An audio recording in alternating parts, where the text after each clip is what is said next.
നമസ്കാരം. എല്ലാവർക്കും വരയിടം യൂട്യൂബ് ചാനലിലേക്ക് സ്വാഗതം.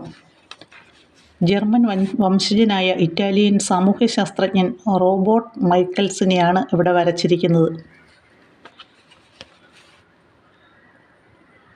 ഒലിഗാർക്കിയുടെ ഇരുമ്പ് നിയമം, അതിൻ്റെ പേരിലാണ് അദ്ദേഹം അറിയപ്പെടുന്നത്. അധികാരം ഒരു ചെറിയ കൂട്ടം ആളുകളുടെ കയ്യിൽ മാത്രം ഒതുങ്ങുന്ന ഭരണരീതിയാണ് ഒലിഗാർക്കി.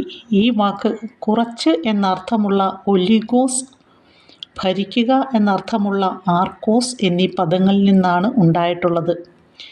രാജ്യത്തെ സകല അധികാരങ്ങളും ഒരു ചെറിയ വിഭാഗം ആളുകളുടെ കയ്യിലൊതുക്കുന്ന ജനാധിപത്യ വിരുദ്ധമായ ഭരണരീതിയാണിത്.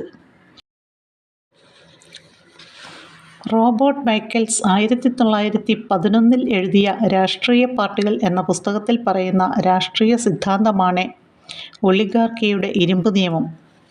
ഈ കൃതി സാമൂഹികശാസ്ത്രത്തിലും രാഷ്ട്രീയശാസ്ത്രത്തിലും ഉള്ള ക്ലാസിക്കുകളിൽ ഒന്നായി അറിയപ്പെടുന്നു.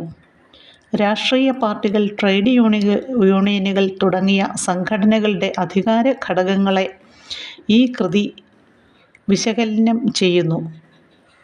മൈക്കൽ പറയുന്നത്, എല്ലാ സംഘടനകളും സൈദ്ധാന്തികമായി സമത്വത്തെക്കുറിച്ച് വാചാലരാകുകയും ജനാധിപത്യത്തോടുള്ള തങ്ങളുടെ പ്രതിബദ്ധത എടുത്തുപറയുകയും ചെയ്യുമ്പോഴും അവർ വാസ്തവത്തിൽ പ്രഭുപക്ഷവും ചെറിയ സംഘം നേതാക്കളുടെ ആധിപത്യത്തിൽ ഉള്ളവയും ആണെന്നാണ്. ജനാധിപത്യത്തിൻ്റെയും രാഷ്ട്രീയ സംഘടനകളുടെയും തത്വത്തിലും പ്രവൃത്തിയിലുമുള്ള ഈ പൊരുത്തക്കേട് അദ്ദേഹം ചൂണ്ടിക്കാണിക്കുന്നു.